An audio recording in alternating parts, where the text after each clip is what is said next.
2023 Kamboja akan segera berakhir. Ratusan medali berbagai warna telah diraih oleh atlet-atlet difabel Indonesia. Di balik kesuksesan para pejuang olahraga tersebut, ada peran besar seorang pendamping yang sekaligus menjadi pelatih mereka, seperti Ridwan Adi Satria Marta. Ia berperan menjadi mata bagi pelari putri tunanetra kelas T11 Susan Unggul. Pada saat perlombaan, Ridwan ikut berlari di samping Susan dengan sebelah tangan mereka saling terikat. Sambil berlari dengan kecepatan tinggi, Ridwan memberi arahan kepada Susan untuk tetap berada di jalurnya serta memberi semangat. Ridwan mengungkapkan untuk mendapatkan kepercayaan dari penyandang tunanetra seperti Susan, ia berusaha untuk selalu bersama dengan Susan. Tidak hanya di lapangan, tapi juga di luar lapangan. Seperti Ridwan Wisnu Prima Astama yang menjadi pelatih atlet Boccia Putri penyandang cerebral palsy kelas BC2, Giska Zayana sejak awal tahun 2023. Pada saat pertandingan final melawan Vietnam, Giska sempat menangis. Kemudian Wisnu meminta atlet 18 tahun itu untuk tenang karena pertandingan belum berakhir. Usia atlet yang masih belia bisa mempengaruhi suasana hati karena emosi yang belum stabil. Tugas pelatih adalah menghadapi agar sang atlet bisa memberikan hasil maksimal. Gelaran ASEAN Para Games 2023 tersisa 2 hari lagi. Tim Indonesia masih kokoh di posisi pertama klasemen sementara peraihan medali. Di tempat kedua ada Thailand dan Vietnam berada di posisi ketiga.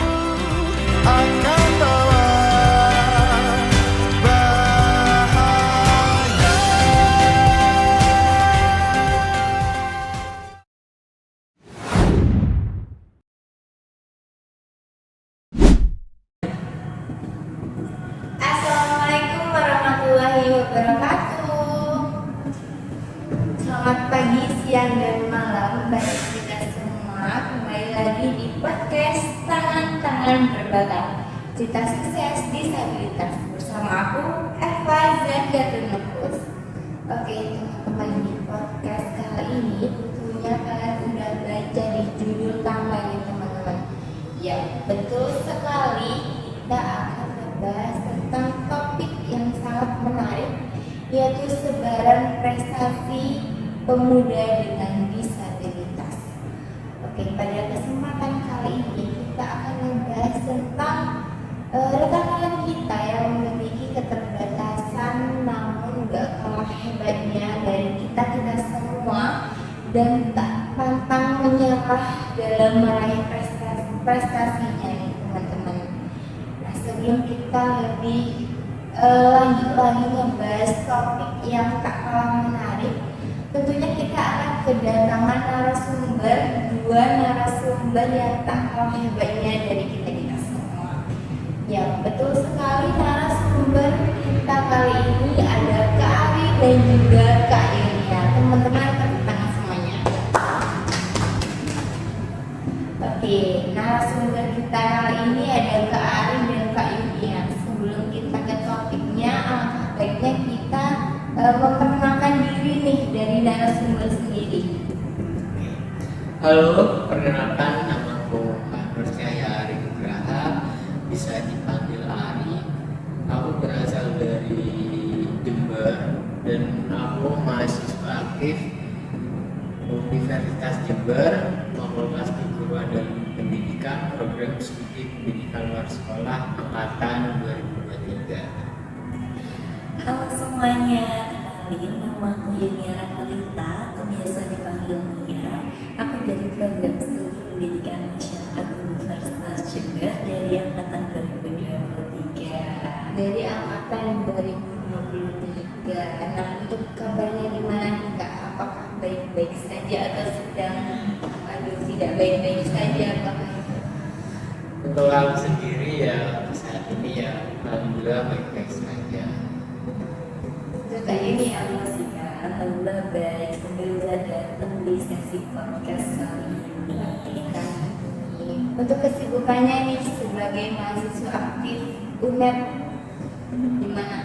Untuk aku sih untuk kesibukan untuk saat ini ya selain mahasiswa aktif UNED juga aku mempunyai hobi. Nah, hobiku ini dalam bidang olahraga yaitu kebetulan bentar lagi aku mau mengikuti turnamen futsal dengan Cup FKIP. Doain semoga benar ya. Iya. Baik. Barang Claudia. Untuk Kak Yunia sendiri nih, bagaimana? Aku sih menjadi mahasiswa aktif mahasiswa pendidikan masyarakat. Selain itu juga melakukan kewajibannya aja sih ya mahasiswa gitu. Tadi sempat dengar asal Jember. Untuk Kak Yunia sendiri? Aku juga dari asal Jember. Dari Jember juga. Iya. Nah, untuk Jember bagian mana nih Kak? Aku sendiri dari Ambulu sih kak. Bulu dari Kak Ali sendiri. Kalau aku asli Jember, aku sih lebih ke utaranya ya, Mali. Mali. Berarti warga lokal Jember ya. Produk lokal. Produk lokal. Nah, untuk urat sendiri nih bagaimana? Apa ngekos atau PP rumah nih? Kan asal Jember asli. Ya kalau aku sih ya lumayan deket ya, gak nyampe 10 menit ya, PP sih, gak terlalu kos. Kayak Nia sendiri. Aku juga kebetulan juga PP sih. Kebetulan cuma kurang lebih di 45 sampai 50 menit lah Wow, ya. lumayan jauh ya Kak ya, lumayan jauh. Untuk gimana Jember Kak? Saya sebagai pendatang Jember sangat kaget ya. Cuaca akhir-akhir ini sangat panas sekali ya. Kayaknya bukan cuma di Jember sih kak. Iya, iya. Iya, panas banget. Panas.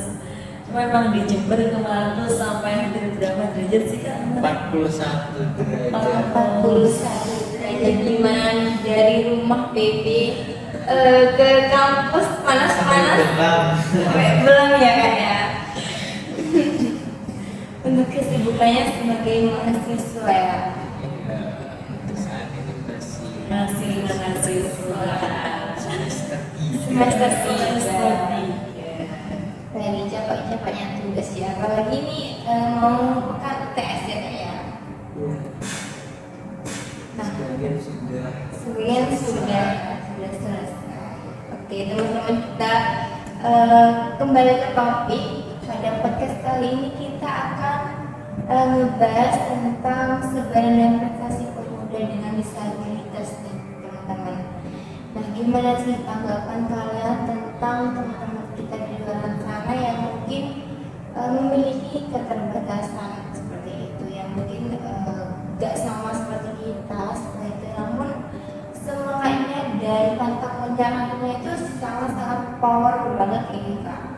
Gimana tanggapan dari kakak tentang penyandang disabilitas ini yang memiliki prestasi? Kalau menurut aku pribadi sih aku sangat bangga ya sebab termasuk kepada rekan-rekan aku yang disabilitas, tapi mereka tetap mempunyai semangat dan juga dapat meraih prestasi hingga kancah dunia sih kak. Tentunya sebagai aku, sebagai temannya tuh kayak merasa bangga juga sih. Sampai ke kancah dunia ya. Sampai kancah dunia. Untuk Kak Ali sendiri gimana nih? Aku pribadi sih ya sama, pasti bangga ya, karena mereka itu walaupun mempunyai kekurangan itu sudah membawa nama baik Indonesia bahkan ke kancah dunia. Dan juga aku bangga bukan karena prestasinya saja, melainkan aku bangga pada mereka penyandang disabilitas ini tidak terpuruk dengan kondisi mereka yang mempunyai kekurangan, malah menjadi motivasi untuk kedepannya. Motivasi. Rekan-rekan disabilitas kita. Iya, tentunya ya Kak ya. Sebelum kita membahas tentang prestasi dari teman-teman kita ini, pastinya banyak ya sebaran dari teman-teman penyandang disabilitas di luar sana. Mungkin Kak bisa menjelaskan untuk penyebaran dari teman-teman penyandang disabilitas. Oke, aku akan menjelaskan sedikit ya. Indonesia ini ada sebaran data penyandang disabilitas ini. Di Indonesia telah meratifikasi konvensi mengenai hak-hak penyandang disabilitas yang disahkan melalui Undang-Undang Nomor 19 Tahun 2011. Nah, dalam undang-undang ini pemerintah juga telah menerbitkan 7 peraturan pemerintah atau PP sebagai amanat dari Undang-Undang Nomor 8 Tahun 2016 tentang penyandang disabilitas juga. Nah, saat ini jumlah penyandang disabilitas di Indonesia sudah mencapai 22,97 juta jiwa atau sekitar 8,5% dari jumlah populasi penduduk seluruh Indonesia. Nah, dalam data ini ada beberapa kategori. Yang pertama itu kelompok usia 2 sampai 6 tahun sebanyak 24.630.555 jiwa. Nah, dalam penyandang disabilitasnya ini ada 1.047.703 jiwa. Nah, untuk kelompok usia 7 sampai 18 tahun itu sebanyak 622.106 jiwa. Nah, selanjutnya itu kelompok usia 19 sampai 59 tahun. Nah, untuk kelompok usia ini yang lumayan banyak ya, itu ada di angka 1.449.725 juta jiwa. Dan selanjutnya itu usia sekitar 6 tahun ya, lebih dari 60 tahun itu ada 2.683.278 jiwa. Berarti kebanyakan dari usia lanjut ya Pak? Iya, kebanyakan itu dari usia 60 ke atas itu sampai 2,6 juta jiwa. Dan untuk kategori kedua yang terbanyak itu dari usia 19 sampai 59 tahun. Kalau kita dari usia 19-an itu kan termasuk usia-usia produktif gitu dan muda gitu ya, kayak pasti semuanya masih sangat-sangat membara, tapi karena keterbatasan tersebut mungkin memiliki semangatnya agak menurun atau gimana gitu, seperti itu ya kan. Kita balik ke prestasi dari teman-teman kita ini. Nah, bisa dijelaskan sih Kak, prestasi-prestasi apa saja yang sudah diraih oleh teman-teman kita ini?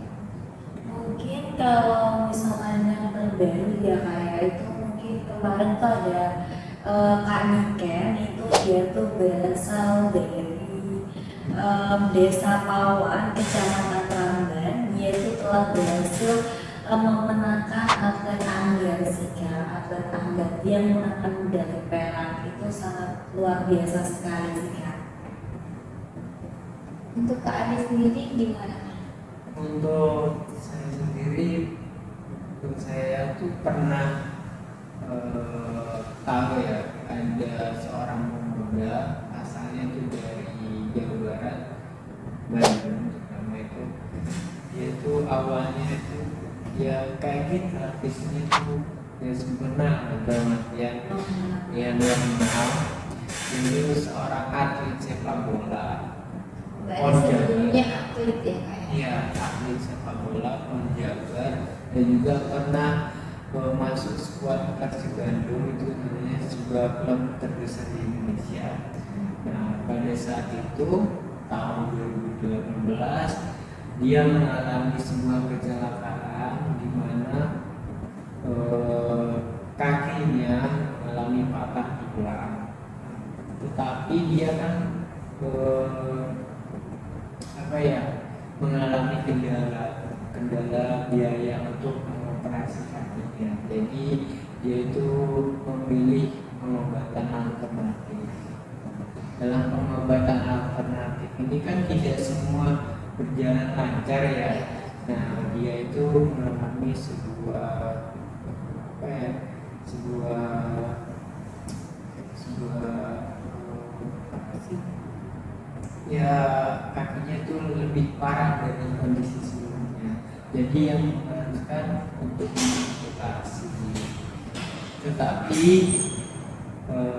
dia itu walaupun kakinya diamputasi ini, dia selama menjadi penyandang disabilitas, dia malah menjadi sebuah anggota timnas Indonesia di ajang Asian Paragames. Berarti itu sebelumnya, untuk cerita Kak Ari itu sebelumnya dia itu atlet ya Kak ya? Iya, dia itu atlet, tapi ya dia mengalami sebuah musibah, tapi ya dia itu terus bangkit dengan keadaannya. Malah apa ya, mempunyai peningkatan bakat.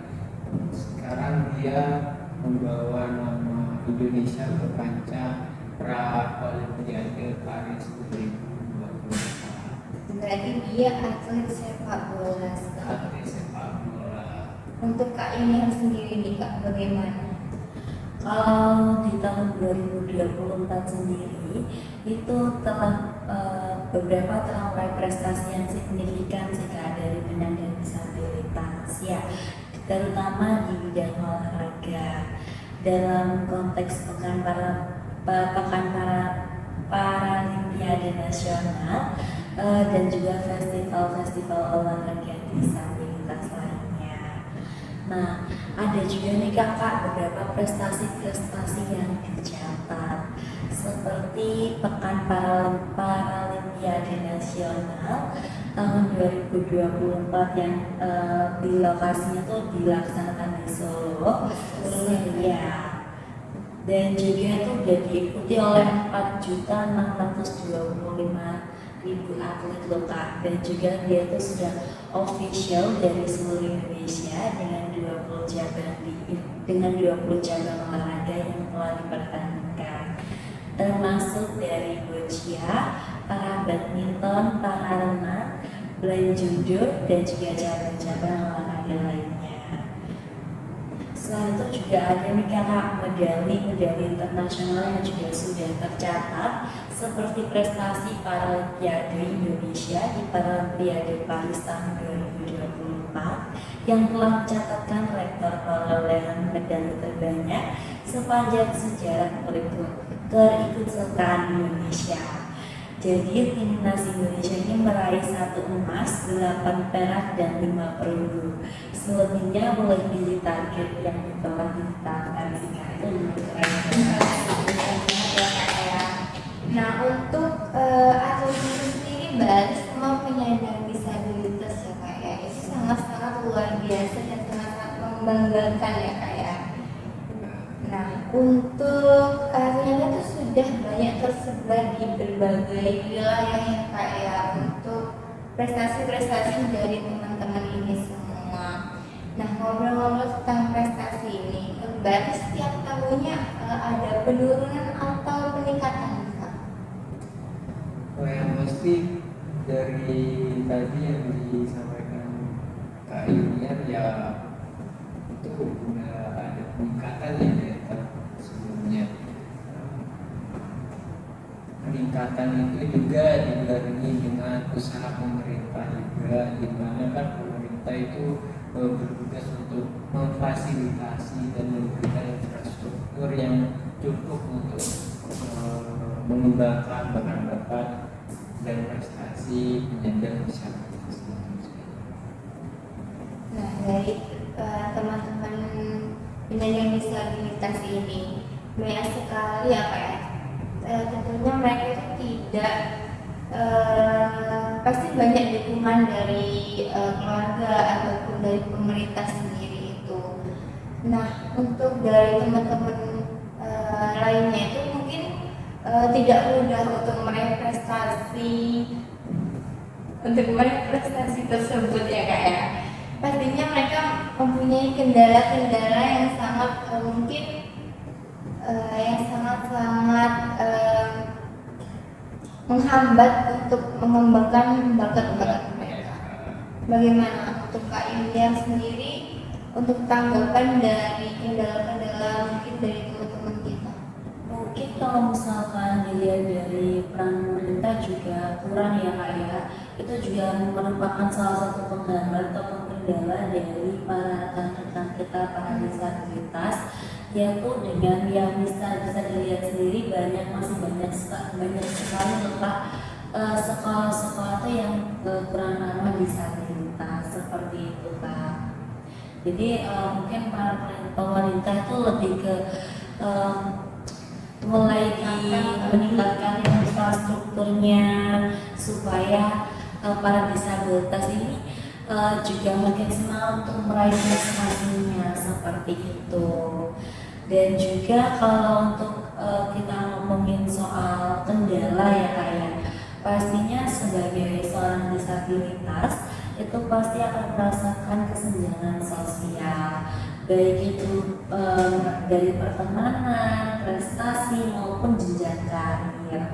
Namun kalau di jenjang karir sendiri ini sih Kak sekarang udah mulai marak ya, udah mulai marak. Udah banyak restoran yang memperkerjakan peduli, sudah mulai peduli terhadap para disabilitas. Jadi mereka tidak menganggap bahwa sebelah mata disabilitas tidak bisa berkemampuan, tapi mereka mampu untuk menarik disabilitas. Bagaimana disabilitas merasa bahwa mereka tetap dihargai, mereka tetap Ya, setuju banget sih Kak dari jawaban Kak Yulia sendiri.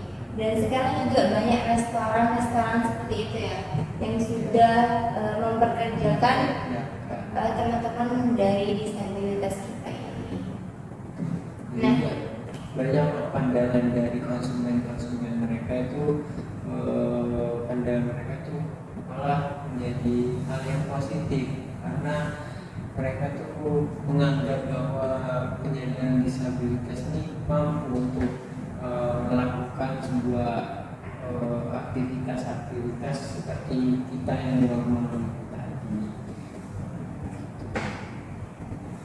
kita ngebahas tentang dukungan pemerintah, dukungan dari keluarga ini sangat pastinya sangat dibutuhkan bagi teman-teman kita ini.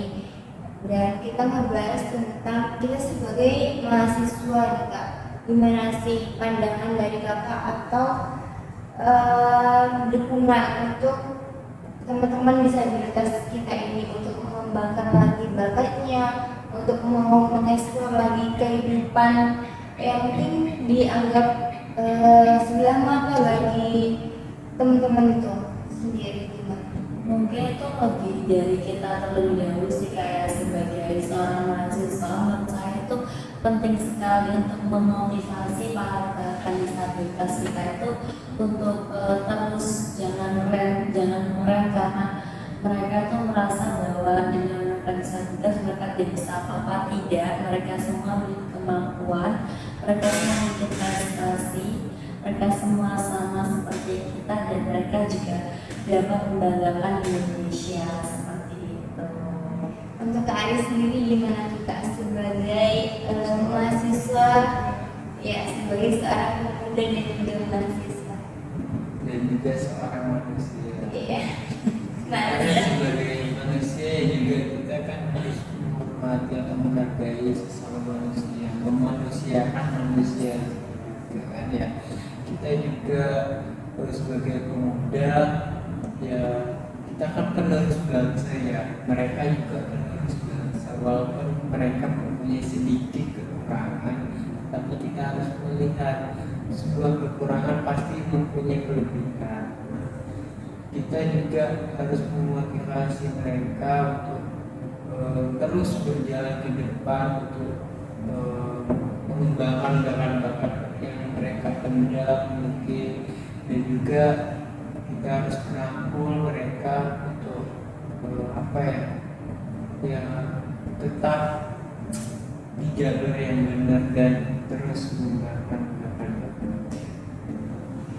Tentu jawabannya luar biasa dari Kak Imia dan juga Kak Ari sendiri.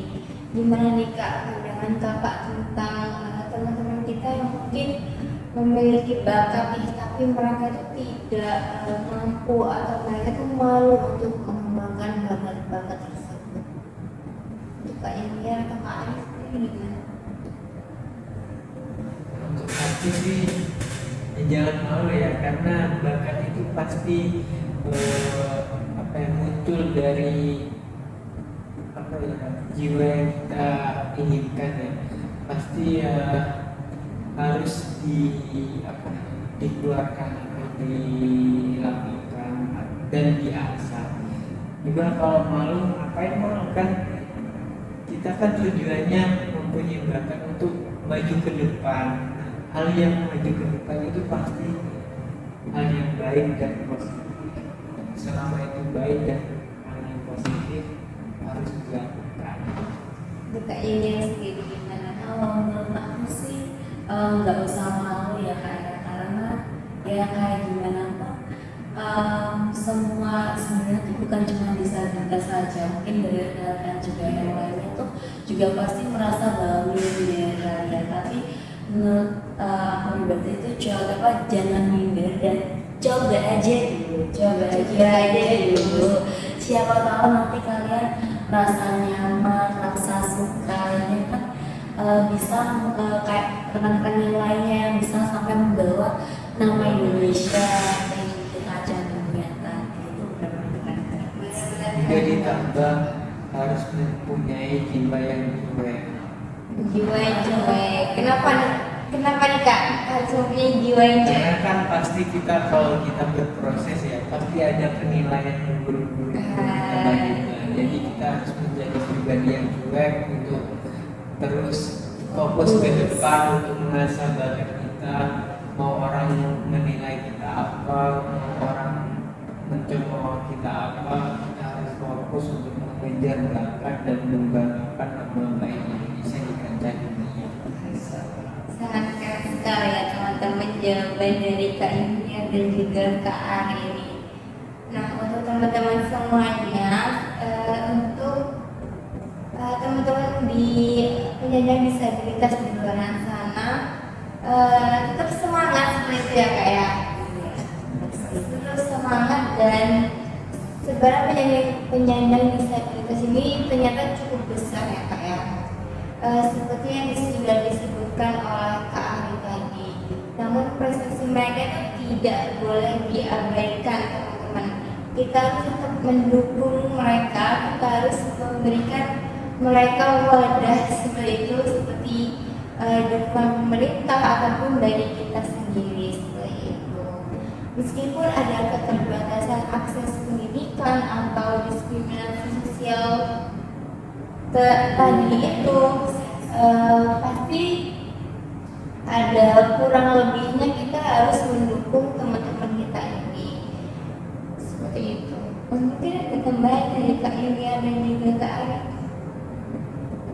Tetap semangat buat teman-teman para disabilitas, jangan minder karena kita semua sama meraih prestasi setinggi-tingginya dan membanggakan dunia.